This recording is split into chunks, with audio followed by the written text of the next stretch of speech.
আওতায় নিয়ে আসবে। এ পর্যায়ে আমাদের মধ্যে বক্তব্য নিয়ে আসছেন উর্দুভাষী নেতা জনাব আফজাল ওয়ারসি ভাই। জনাব আফজাল ওয়ারসি ভাই।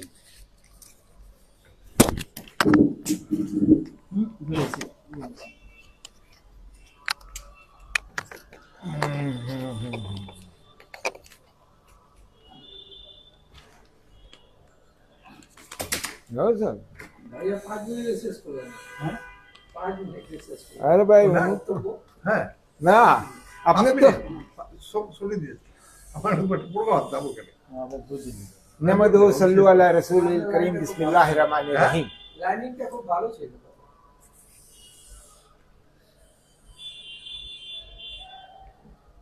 हमी को कातिल कहती है दुनिया, हमी को कातिल कहती है दुनिया और हमारा ही कत्ल आम हुआ। हमी को कातिल कहती है दुनिया और हमारा ही कत्ल आम हुआ। हम ही दुनिया भर में कुआं खोदते रहे, हम ही दुनिया भर में कुआं खोदते रहे और हम पर ही पानी हराम हुआ। বিষয়টা আজকে যেটা আসে সেটা বাংলাদেশে উর্দুভাষী মুসলমানদের দুর্দশা নিরসনের করণীয়।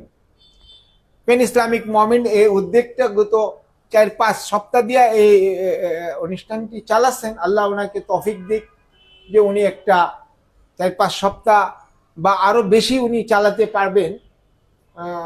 তারপরে এই ধরনের কোনো উদ্যোগ কোনো সংগঠনটি নেয় তারপরে উনি এই উদ্যোগটা নেওয়াতে ওনার আন্তরিক মনের থেকে ধন্যবাদ, আর আমাদের কমিউনিটির কাছ থেকে আপনাকে ধন্যবাদ।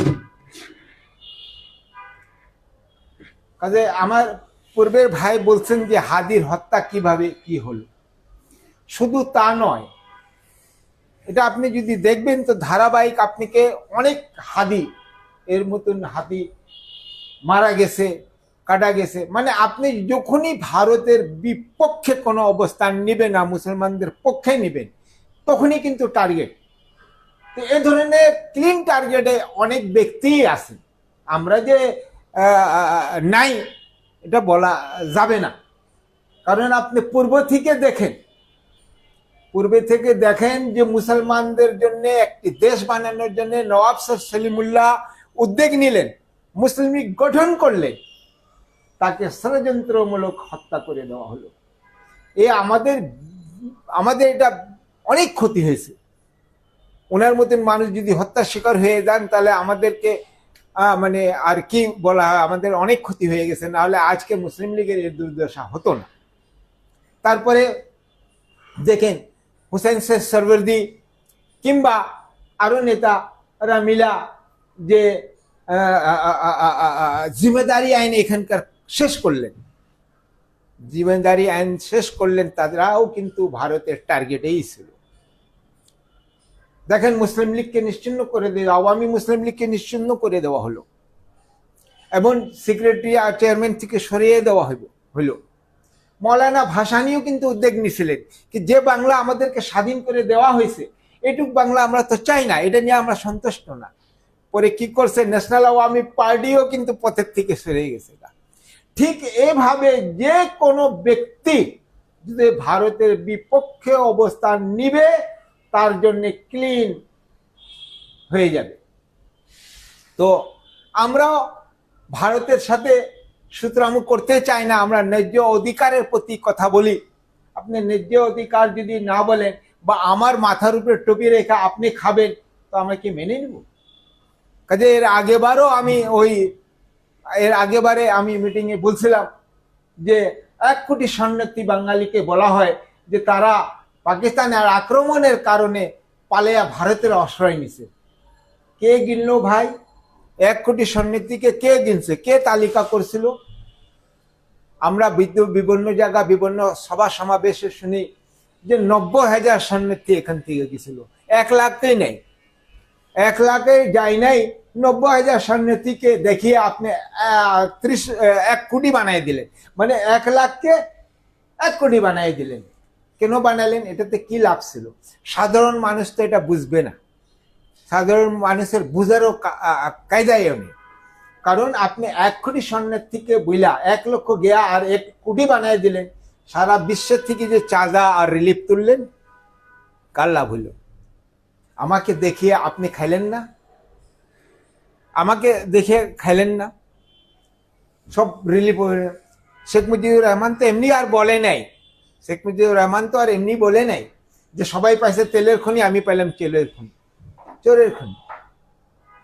7.5 কোটি কম্বল আসছে, একটা ওই ভাগের কম্বল তো আমিও পাবো, আমার কম্বল কোথায় গেছে? আসলে সে কম্বল বাংলাদেশে আসেই নেই। তৎকালীন রিলিফ মিনিস্টার ছিল গাজী গোলাম মুস্তফা, এই সমস্ত কম্বল ওখানেই নামিয়ে দেওয়া হলো, আসেই নাই। তো বেটা গাজী গোলাম মুস্তফা দিবে কি করে? আসেই নাই কম্বল এখানে, তো পাবে কি করে?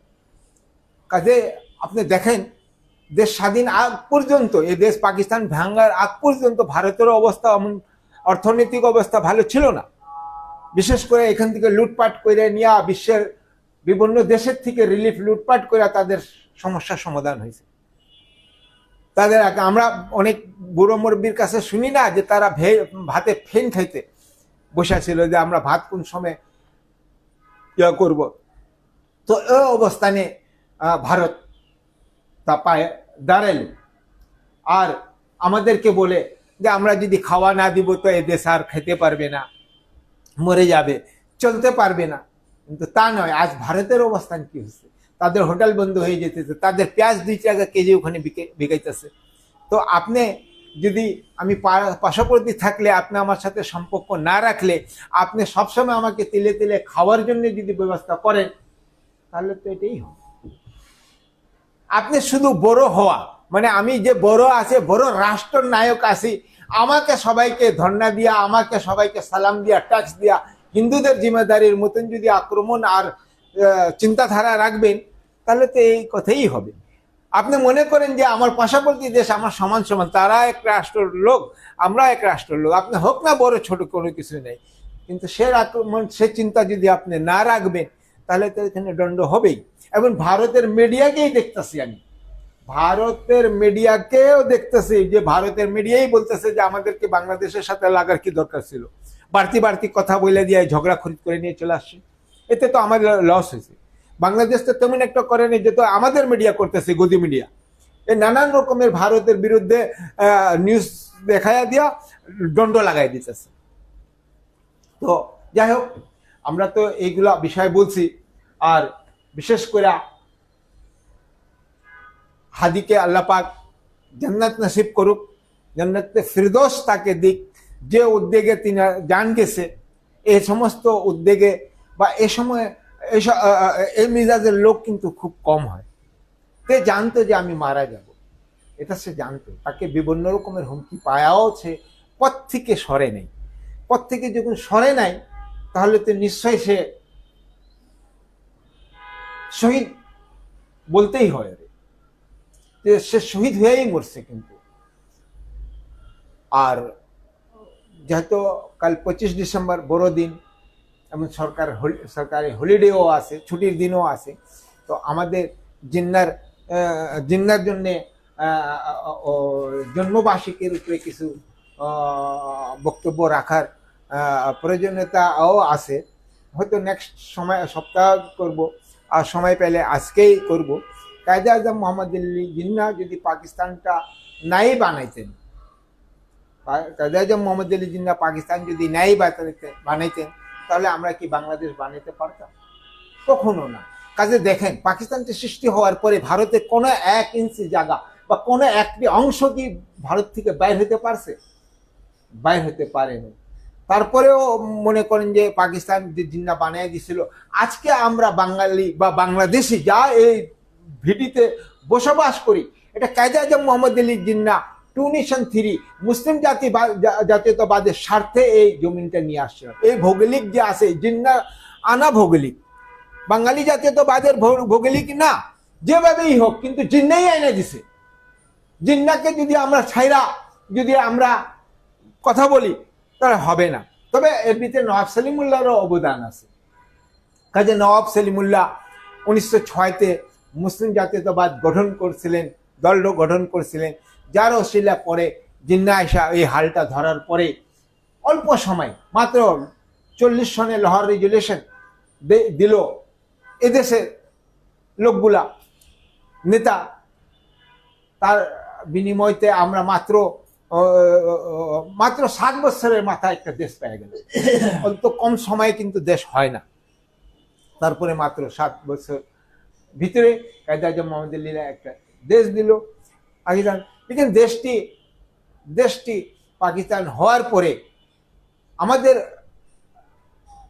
বিষয় যে ছিল ও বাঙালিদের মানে উর্দুভাষীদের বিষয়টা, আমাদের খুব সচেতন নাগরিক ছিল না, লেখাপড়ার লোক ছিল না। আমরা ইসলামের মহব্বতে নিজের ভাই মনে কইরা জীবন ইজ্জত বাঁচাইতে এই মাটিতে চলে আসছিলাম। আমরা কখনো মনে করি না যে এখানে এসে মন্ত্রী হয়ে যাব, মিনিস্টার হব, দেশ চালাবো, তেমন নাই। এই প্রতিযোগিতার লোগও আমাদের ভিতরে ছিল না। আমরা কখনো মনে করি নাই যে বাঙালিদের হক মেরে আমরা এখানে রাজত্ব করব। যেভাবে এখন আমাদেরকে বোঝানো হয় বা দেখানো হয় যে তারা বড় শত্রু ছিল, তারা পাকিস্তানি ছিল, তারা এই বাঙালিকে লুটতে আসছিল, আসলে সেটা না। কিন্তু কাজে দেখেন আমাদের কোনো লোক মন্ত্রী মিনিস্টারে ছিল না। ইভেন পুরো পাকিস্তানে 71 যুদ্ধ হয়েছে, কোথাও কিন্তু বিহারি রেজিমেন্ট নাই বা বিহার নাই বা ও বাঙালি কোথাও নেই। তাহলে মনে করেন যে আমাদের ভিতরে কোনো আর্মির কোনো ছোঁয়া ছিল না। তাহলে কি করে আমি বাঙালির শত্রু হতে পারি? দেশ চালাবেন আপনারা, চালান, মন্ত্রী হবেন আপনারা, ভালো কথা হন, কিন্তু আমাদের সাথে কিসের শত্রুতাম? আমাদের সাথে কিসের শত্রুতাম? তো আমি যা মনে করি যে পাকিস্তানকে যে অ্যাটম বোম বানায় দিছে সেও কিন্তু আমার মতন মাহাজির। ভারত থেকে গিয়েই তারা আব্দুল কাদের খান যা করলো, এও কিন্তু মাহাজির, ও বাঙালি, তারা রিফিউজি হয়ে গিয়া বানাইছে।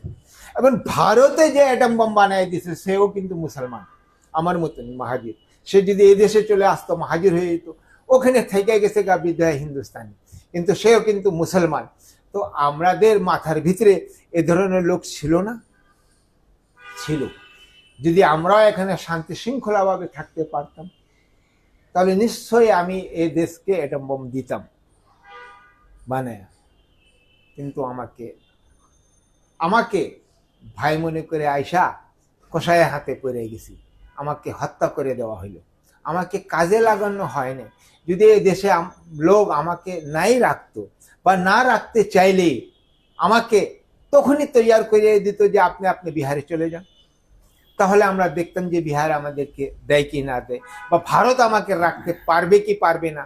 আপনি আমাকে ঢুকিয়ে নিলেন দেশের ভিতরে, আসার পথ দিলেন। কেন আসার পথ দিলেন? এই আসার ভিতরে রাজনীতি নাই। আমি ওখানে আমার জমি ছেড়ে দিয়ে আসছি। তো বাংলাদেশে এই পাকিস্তানে হিন্দুদের সম্পত্তি কে পাবে? আমরা পাইতাম, কিন্তু আমরা তো হিন্দুদের সম্পত্তি পাই নাই, বরঞ্চ বাঙালি এদেশে লোকগুলাই কিন্তু সম্পত্তি নিয়ে গেছে। তাহলে আমাকে দেখে আপনি সম্পত্তির ভাগীদার হন নাই। 20% জমিন এই দেশে বাঙালি মুসলমানদের ছিল। 80% জমিন কিন্তু হিন্দু জিম্মেদারদের হাতে ছিল। হিন্দুরা এখান থেকে চলে যাওয়ার কারণে আপনি আজকে 80% জিম্মেদার মালিক, জমিনের মালিক আপনি হয়েছেন। কোথায় আপনি 20% ছিলেন, এখন 80%। আর আমাকে এভাবেই রেখে দেওয়া হয়েছে। ইভেন যারা আমরা পাকিস্তানে আসার পরে যে সমস্ত জমি কিনা হোক বা সরকার দিছে, ওই জমিনের মালিকানাও কিন্তু আপনি পরে শেষ করে ফেলালেন, আর রাখলেনই না। তাহলে কি এটা ইনসাফ হইল? এটাই কি ইনসাফ যে আমি আমার জমিনটা আমি পাবো না, আর আমি বসবাস করব না, আমি আমার চাকরি পাবো না? 60-62 লোক, হাজার লোক না লাখ, 60-62 লক্ষ মানুষ ভারত থেকে এখানে এসে চাকরি করে, অথচ আমি চাকরি পাবো না। তাহলে আপনি আমার ভাইয়ের হিসাবে কি পরিচয় দিলেন? কি হইল? আমাকে তো কোনো কাজেই আপনি লাগাইতে পারলেন না। আমাকে কোনো কাজে লাগান বা আমাকেও চাকরি দেন। তো আমি তো বারবার করে এখানে আইসা অনুরোধ করি যে সরকার আমাকে চাকরি দিলে, কাজে আমাদের শিক্ষার হার অনেক কম। স্বাধীনের পর থেকে আর শিক্ষার হার কমে গেছে গা। তো আমরা বেশি না হইলে আমরা আমরা প্রহরী হিসাবে চাকরি করতে পারবো। আমাকে রাষ্ট্রীয় কাজের প্রহরী হিসাবে ব্যবহার করার জন্য বা প্রহরী হিসাবে দায়িত্বটা দিক, আমরা ওটাই করে খেয়া বাঁচতে চাই। তাও কিন্তু রাষ্ট্রের সাথে আমরা কোনোদিন বেইমানি করি নাই এবং রাষ্ট্রের সাথে আমরা কোনোদিন বেইমানি করব না। অথচ আমার সবকিছু হারানোর পরেও কিন্তু আমরা এদেশেই থাকতে চাই, এদেশেই থাকবো। যতটুকু হোক আমরা এদেশের জন্যেই কিন্তু প্রেম ভালোবাসায় রাখবো। আমরা এই দেশ খোয়া যায় আমরা এটা কখনো চাবো না। রক্ত দেওয়ার সময় হইলে ইনশাআল্লাহ আমাদের কমিউনিটির লোকগুলাই প্রথম কাতারে দাঁড়াবে। যদি সরকারকে বা বাংলাদেশকে কখনো রক্তের প্রয়োজন হয় তাহলে আমরা প্রথম কাতারে দাঁড়াবো ইনশাআল্লাহ, পিছপা হব না, সবসময় তাও থাকবো। এর চেয়ে বেশি আর কি বলবো, আমার বক্তব্য আমি এখানেই শেষ করছি। আসসালামু আলাইকুম ওয়া রাহমাতুল্লাহি ওয়া বারাকাতুহু।